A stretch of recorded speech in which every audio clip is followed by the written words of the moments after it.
It's show day number 3. I am waiting for my client Kathy to go on. I've been on WhatsApp, FaceTime, and just trying my best to be with her as much as possible, even though she's all the way in New Zealand. Obviously, I have the live stream on and she's about to go on, so I'm super, super excited.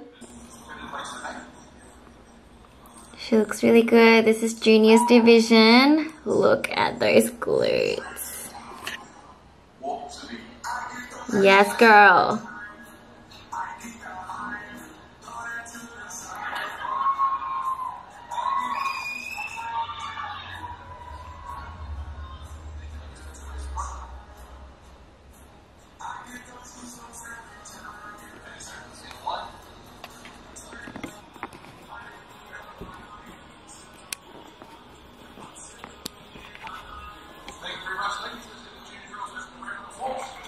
Yes, girl, she went straight to the center like I told her to. This is the novice lineup.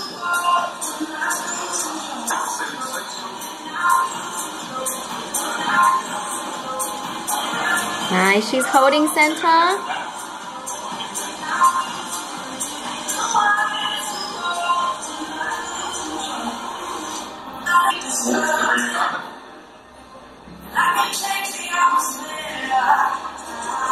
Sit, girl.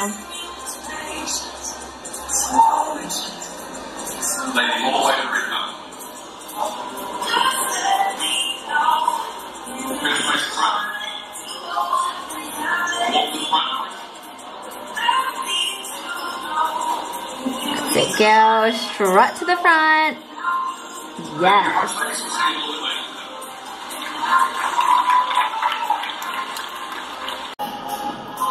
She just won juniors. Yay! Second place in open. This live stream is like a little bit slow.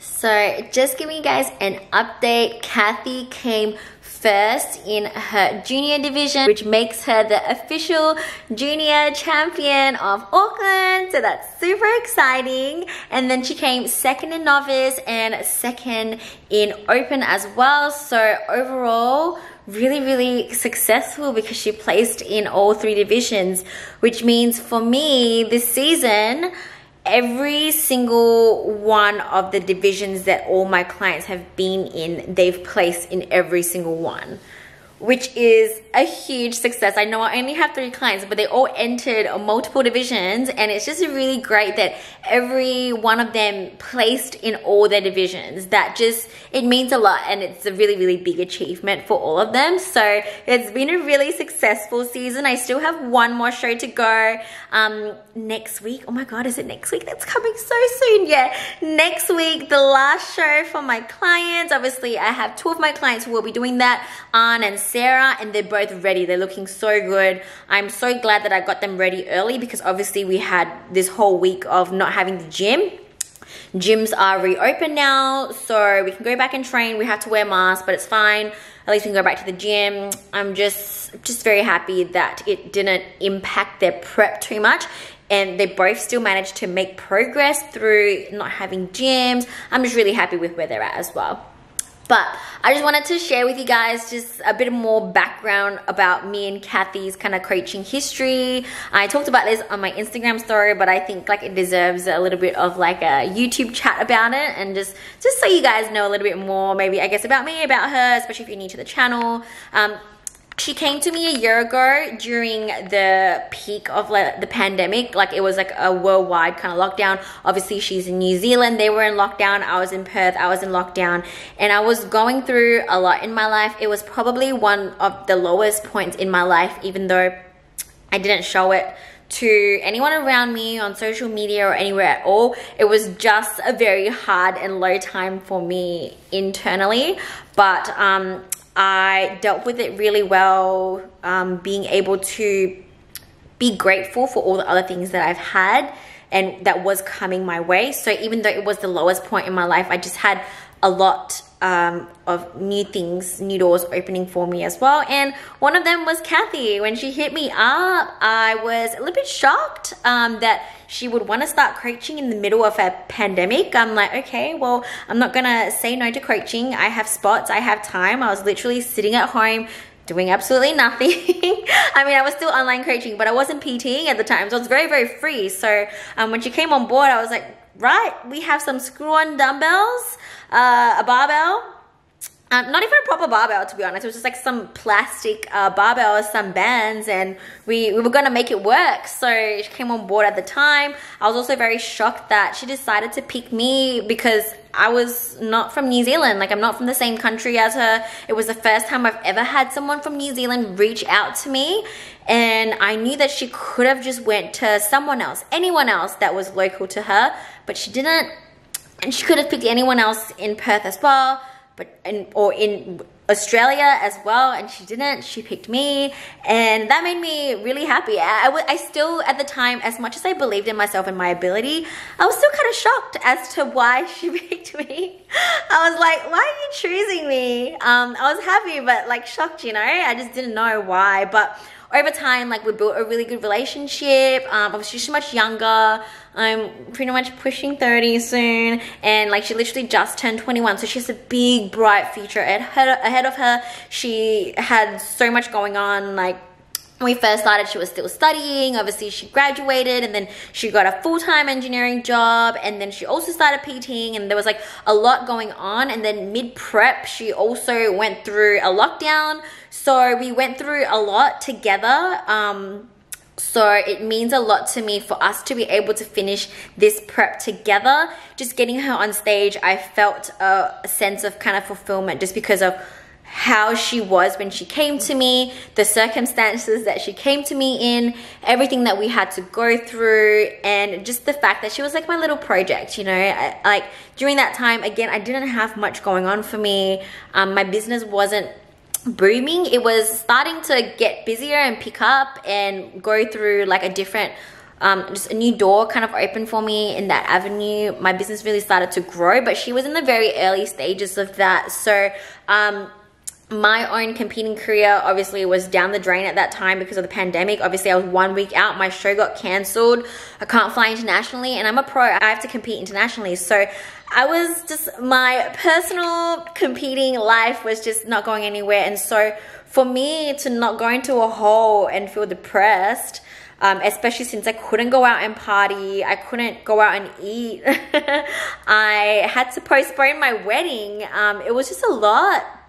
And I have family overseas, like my grandparents who I'm really, really close to in Singapore. I haven't seen them for so long, and yeah, there's a lot that is going against me, and there's a lot to be sad about, but I'm so glad that I have my clients and my career and you guys, my YouTube channel, that I could pour all of my focus and energy into and create something positive out of such a negative and low point in my life. I really managed to turn it around.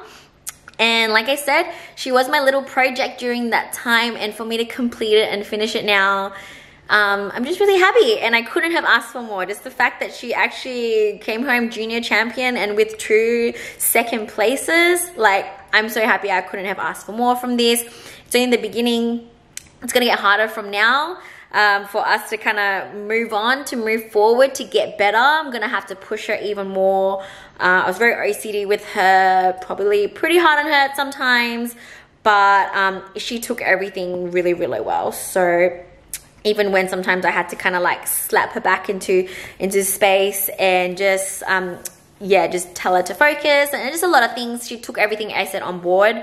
Never took any bad things I said seriously or like to heart, especially for posing and things like that. I sometimes can be really picky, and I'm just probably the most OCD but most passionate, not the most, but I'm one of the most passionate posing coaches around. I know there's a lot of other really good posing coaches as well. I've learned from the best.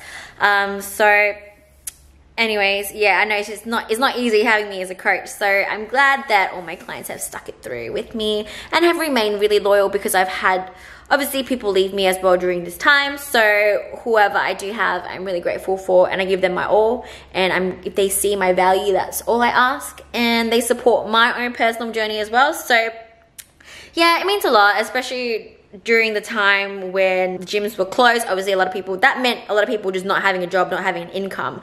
But for me to have people reach out to me and get me to help them, that also helped me a lot career-wise, financially. I never had to struggle, and I thank you guys so much from the bottom of my heart, because like I said, when the gyms closed, it was kind of career ending for a lot of people.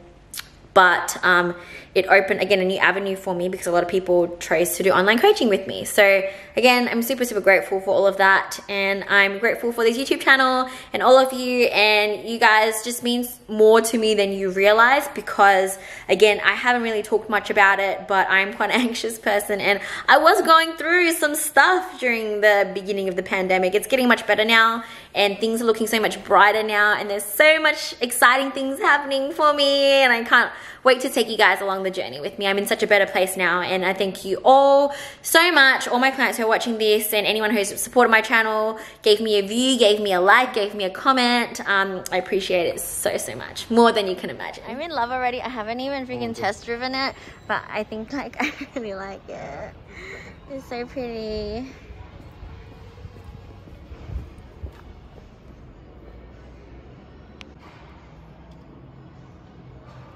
Yeah, I like the lines in it. There's like a little bit of red light as well. Oh no, there's the gears on the side. What does that mean? Oh yeah, there's no gears. Okay. Okay. It's driving, look at it. Sunroof. I'm assuming drive just comes down. But like not can't get it. But that's on the way to pick up my new car. I'm so excited. Are you so excited? He's not very excited, but I'm super excited. Super excited. Picking it up.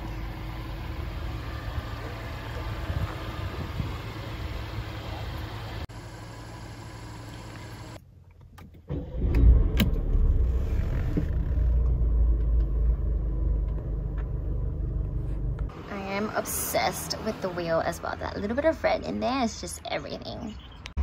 Don't think I'll ever get over. It unlocks. Oh my god. I didn't have to unlock the car. First video I'm recording in my new car. I am freaking in love with it. Let me just open these for some good lighting. Oh my god, I absolutely think I'm just gonna love vlogging in this car, just because with the natural light coming in and everything, it just like, I just freaking love it. It's gonna take a while for me to get used to. So firstly, this is where normal cars would have like a gear stick and like a freaking, what do you call that, handbrake, and it just doesn't have it. So gotta get used to that. Also, German cars, the indicators are on the left. Gotta get used to that. And today it was raining. I wasn't sure how to put the windscreen wipers on, but it's actually automatic, and then you twist this to like adjust how fast it goes, but it will turn on automatically. Lights are like down there, but again, it's set to auto, so I don't even have to turn the lights on. The pedals look really pretty. Obviously, it has a start stop thing, which is different as well. The seats, I gotta use this to kind of move it up and down, the lock button there. And I think when I figure out how to use this, it will remember 3 different settings of the seat. So for example, if I were to set the seats to my liking at number 1, and then number 2 will be Jeremy, it'll automatically change. I love my little aircon vents thing with this red exterior. That is an extra, so the car, if I bought it brand new, would it not have came with this, but obviously the person who owned it before me added the extras that I would have liked. The red trimmings and stuff are all an extra as well. And then we have my little speaker there, which is also an upgrade, I believe. And obviously the sunroof, which is obviously also an upgrade. And how beautiful does the sky look? And obviously the seats are, because this is like the sports version of the car, that's why the seats are like that, again with like the red trimming. So I'm really obsessed with this car. I'm just so happy and so grateful to have this. Like, sitting in here, I just can't believe that this car is mine.